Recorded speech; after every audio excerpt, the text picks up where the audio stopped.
Yosua bangun pagi-pagi, lalu ia dan semua orang Israel berangkat dari Sitim, dan sampailah mereka ke sungai Yordan. Maka bermalamlah mereka di sana sebelum menyeberang. Setelah lewat 3 hari, para pengatur pasukan menjalani seluruh perkemahan dan memberi perintah kepada bangsa itu. Katanya, segera sesudah kamu melihat tabut perjanjian Tuhan Allahmu yang diangkat para imam yang memang suku Lewi, maka kamu harus juga berangkat dari tempatmu dan mengikutinya. Hanya antara kamu dan tabut itu harus ada jarak kira-kira 2000 hasta panjangnya. Janganlah mendekatinya.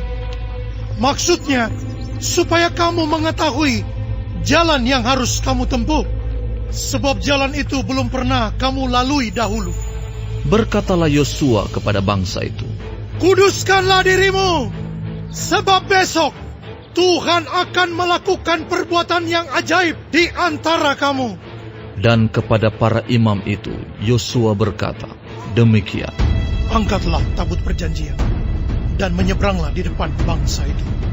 Maka mereka mengangkat tabut perjanjian dan berjalan di depan bangsa itu. Dan Tuhan berfirman kepada Yosua, pada hari inilah aku mulai membesarkan namamu di mata seluruh orang Israel, supaya mereka tahu bahwa seperti dahulu aku menyertai Musa, demikianlah aku akan menyertai engkau. Maka kau perintahkanlah kepada para imam pengangkat tabut perjanjian itu demikian. Setelah kamu sampai ke tepi air sungai Yordan, haruslah kamu tetap berdiri di sungai Yordan itu. Lalu berkatalah Yosua kepada orang Israel, datanglah dekat dan dengarkanlah firman Tuhan Allahmu.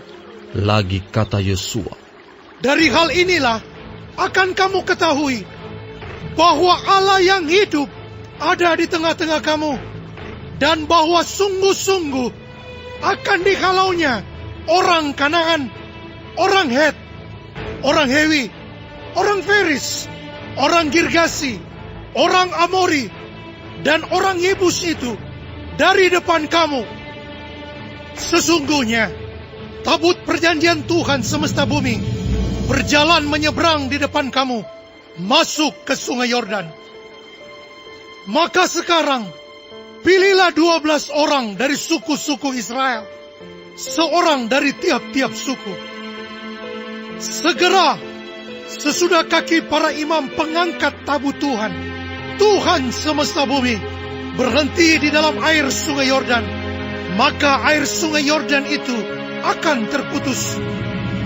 Air yang turun dari hulu akan berhenti mengalir menjadi bendungan.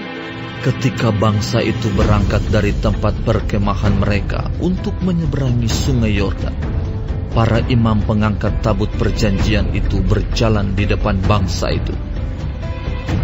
Segera sesudah para pengangkat tabut itu sampai ke sungai Yordan, dan para imam pengangkat tabut itu mencelupkan kakinya ke dalam air di tepi sungai itu.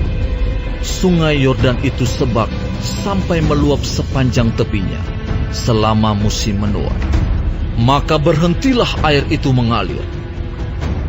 Air yang turun dari hulu melonjak menjadi bendungan, jauh sekali di dekat Adam, kota yang terletak di sebelah Sartan. Sedang air yang turun ke laut Araba itu, yakni laut Asin, terputus sama sekali. Lalu menyeberanglah bangsa itu di tentangan Yeriko. Tetapi para imam pengangkat tabut perjanjian Tuhan itu tetap berdiri di tanah yang kering, di tengah-tengah sungai Yordan, sedang seluruh bangsa Israel menyeberang di tanah yang kering, sampai seluruh bangsa itu selesai menyeberangi sungai Yordan.